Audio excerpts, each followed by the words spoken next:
When you hear Reactionless Quickswap team, you're probably thinking, well, that sounds stupid. Why would you not use reactions?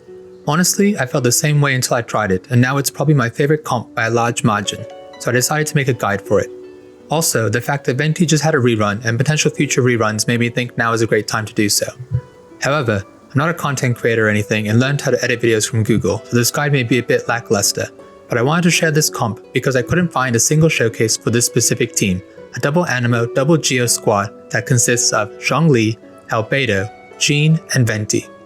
After the intro, there's a showcase of this comp on both sides of floors 11 and 12 with full star clears, and yes, you'll notice right off the bat it is all 5-star heroes, but I will cover some 4-star replacements a bit later. On screen, there's also a brief summary of some of the acronyms I used throughout the guide in case you're not familiar. If you're not interested in the full guide, please check the description below for timestamps of the build summary and Abyss showcase. But for now, I want to go over why I completely simped for this comp. It's not only versatile and generalizable, but it has to be the most mechanically simple, brain-dead comp imaginable.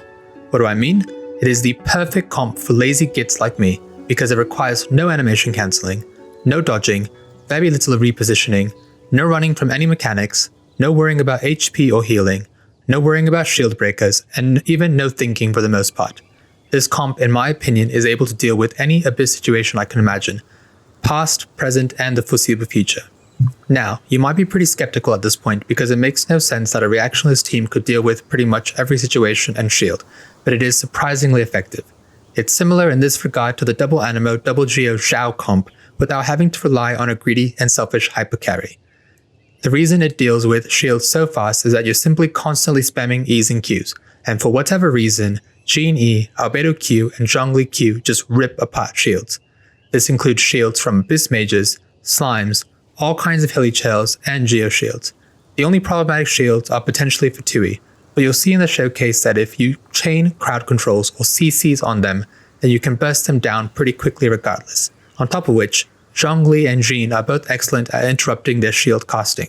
Moreover, all 4 of these heroes are very strong in their own right and arguably some of the most future-proof heroes in the game, as you can easily fit them in as supports in most future comps. You'll also never need to swap any of the heroes out for different Abyss iterations, which makes hyper-investing in them much easier to justify. Finally, the team works well even with every hero at Constellation 0. Before we move on screen you'll find a summary of the builds and weapons as a quick reference in case you want to tune out all the explanations that follow and skip ahead to the Abyss showcase. By now you might be thinking, wow, I'm a lazy git too, this sounds perfect, what's the catch? Well, as mentioned before, it does use 4 5-star heroes. However, only Venti and Zhongli in my opinion are necessary. Jean is the least necessary of all the heroes. You'll notice in the showcases later that the only time this comp took any damage at all was in 11-3 second half, when I forgot to refresh Zhongli's shield on accident and Jean and Venti took maybe 1k damage each. However, normally this comp takes 0 damage so you can get by without a healer. You can replace Jean with any unit that has a 6-second or lower cooldown E and low cooldown Q that can hit inside Venti's ult. Right off the top of my head, the best 4-star replacement is probably Bennett, although his Q doesn't actually hit in Venti's ult. Even so, replacing Jean with Bennett for me increased the clear times of every chamber on average by 9 to 10 seconds, but that's probably just Bennett being broken. The Venti mains Discord has a list of all E's and Q's that can hit during Venti's ult, so check it out for some other heroes that could fit into this team. Albedo is a bit harder to replace since you do not want to lose Geo Resonance. The only alternative at the moment is Geo Traveler. You'll lose Albedo's nice synergy with Venti's ult, but you gain a massive amount of synergy between Geo Traveler and Zhongli. With 3 constructs and Geo Traveler's ult active, you can get 7 pillar resonances going at the same time, and you can modify the build to maximize this damage.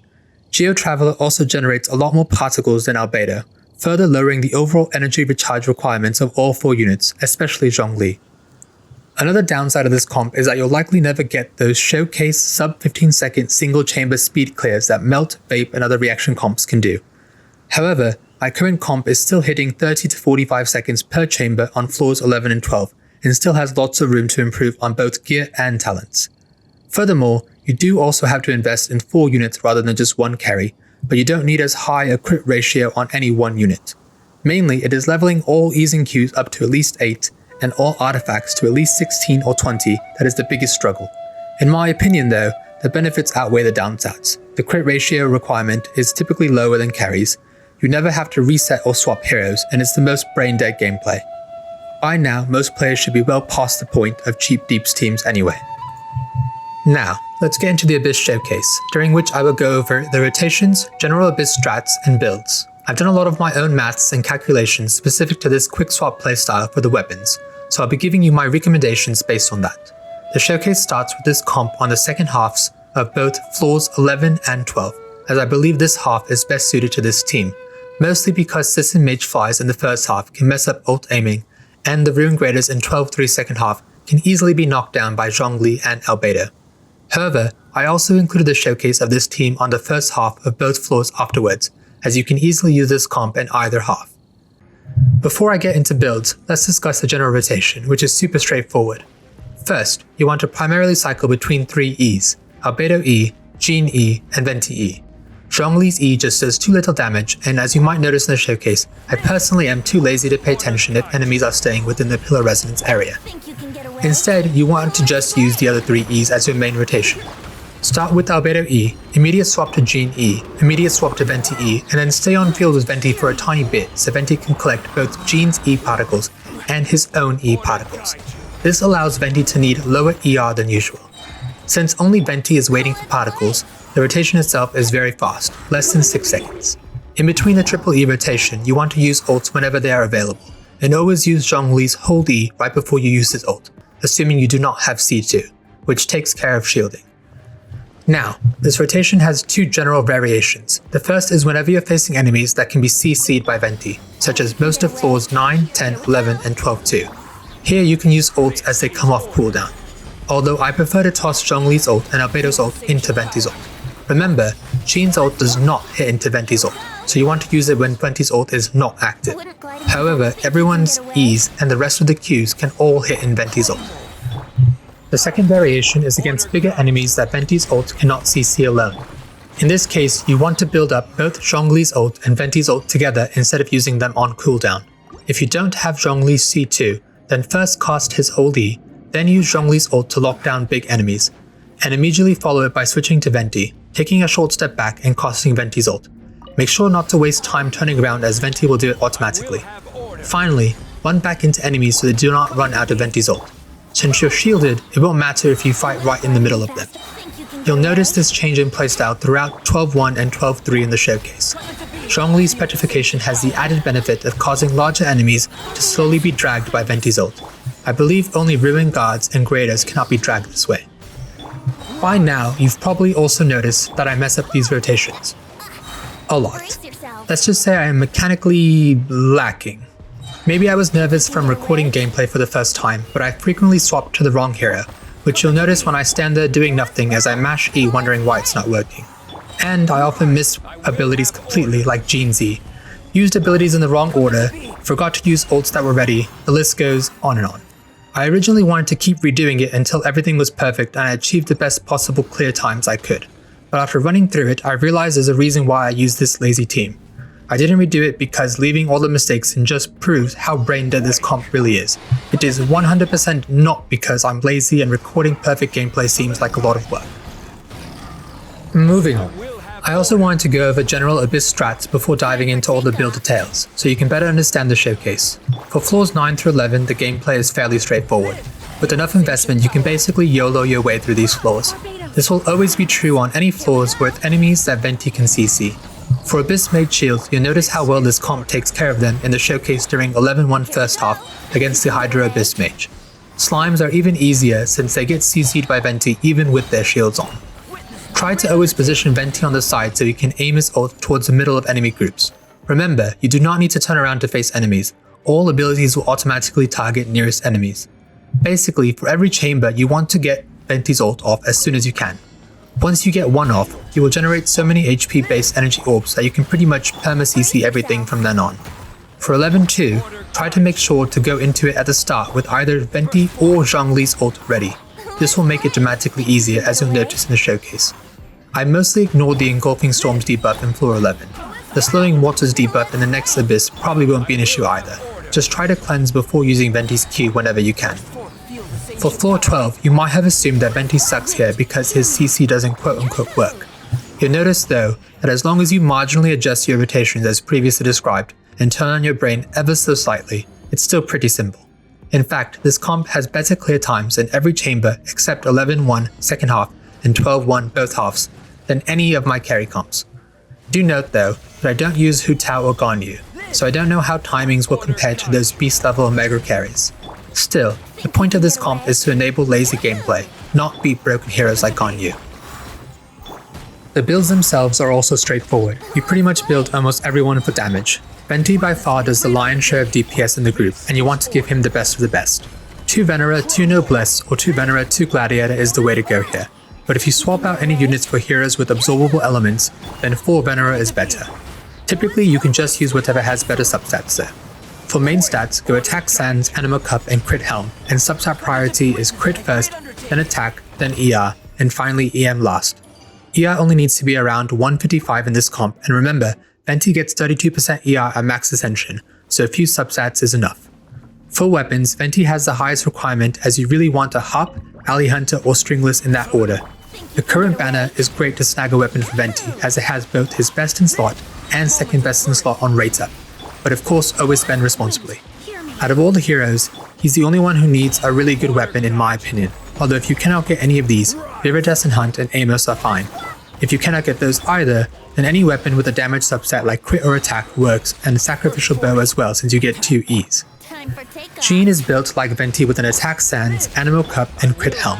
2 Venera, 2 Glad is best, but 2 Venera with 3 random pieces is fine. Again, use whatever has the most crit subsets. ER is mostly unnecessary because the comp generates so many animal particles. Substat priority is crit, then attack, then ER. For weapons, Jade Cutter, Summit Shaper, and Festering Desire are some of the better options. Even though my Jean uses Shaper, when I did the maths, it was only a couple thousand more damage per E than R5 Festering Desire even at full stats. I'm actually contemplating swapping her back to Festering Desire because a couple thousand damage per E is probably not worth losing 46% ER. If for some reason you didn't obtain Festering Desire, you can use any sword with the crit or attack subset, sack sword for the 2 E's, or a high refinement alley flash since you never take any damage in this comp. Albedo is fairly simple for this comp as well. Having done the maths again, whether you have him at C0 or C2, you build him exactly the same way as this option is the most DPS regardless. Assuming every 12 seconds you're using 2 press E's, a minimum of 6 transient blossom procs, and 1 Q with an average of 2 fatal blossoms hitting every enemy, you want to build Albedo with the defense Sands, Geo Cup, and crit helm using an R5 Harbinger of Dawn. R5 Harbinger beats out every other 4 and 5 star sword for this specific comp, with the exception of Jade Cutter. It is relatively easy to get as well, so I won't bother mentioning any alternative weapons. Substat priorities are crit, then defense percent, and finally attack percent. ER is unnecessary here. Zhongli's build is a bit more complicated than the others. As discussed, this comp is sometimes reliant on Zhongli's ult to lock big enemies in place for Venti's ult, especially on floor 12. This means needing a bit of ER since Albedo and Zhongli don't generate very many geoparticles between them. I also prefer having one piece with HP main stat to make his shields a bit tankier and never fall off, as his shield is vital to both geo resonance and resistance shredding. At 23.5k HP, my Zhongli shield is more than enough to never take damage on this comp. Thus, I went ER Sands, HP Cup, and crit helm. However, for max damage you want to go attack Sands, Geo Cup, and crit helm, and for good damage with a slightly tankier shield, you can go HP Sands instead of attack. I plan on toying with both these options to check if it makes a difference once I get time. If you're using Geo Traveler instead of Albedo, or using an ER weapon, you probably want to use an attack or HP Sands instead of an ER Sands. Substat priority is crit, then either attack or ER depending on your weapon and Sands, and finally HP percent. For weapons, from best to worst for this comp are Homer, Primordial Jade, Deathmatch R2 and above, and finally Vortex. You can, however, literally use any weapon except those with an EM or physical damage subset. For talents, you want to be leveling everyone's E's and Q's as high as possible, while the auto attack talent can be left at level 1. But in terms of priority, focus first Venti's Q and Zhongli's Q, then Venti's E, Albedo's E, and Jean's E. After that, probably Zhongli's E for stronger shield, and lastly, Albedo's Q and Jean's Q. The vast majority of damage in this comp comes from Venti and then Albedo, so they are the priority, with the exception of Zhongli's Q for an increased CC duration, which has to be crowned for the max duration. If you're using any other heroes, you should be able to use all this info as general guidelines for a lot of other Quickswap teams, particularly double element comps. As for my own squad, I would say there's still a ton of room for improvement. Both Venti and Albedo's weapons are level 90, while Zhongli's and Jin's are level 80 because I'm not sure if I want to swap them for Deathmatch and Festering Desire or not. Everyone's sands, goblets, and helmets are level 20 with flowers and feathers at 16. The crit ratios, however, are pretty abysmal in my opinion. Most of them around 40-90 or 50-100 without weapons. Harbinger and Harp, however, improved Albedo's and Venti's crit ratios dramatically. Attack is around 1400 to 1900 for everyone, and Albedo's defense is 1500. I should note that I did crown Zhongli's Q and Venti's E and Q talents. Everything else is level 8. During my first Abyss run, however, with this comp, Albedo and Jin was still level 60 Ascension 4, and everyone's gear was level 16. Venti was using a Stringless, and Jin the Festering Desire. And the comp still managed to get clear times around 40 seconds to 1 minute 15 seconds, which I think is pretty good for that level of investment.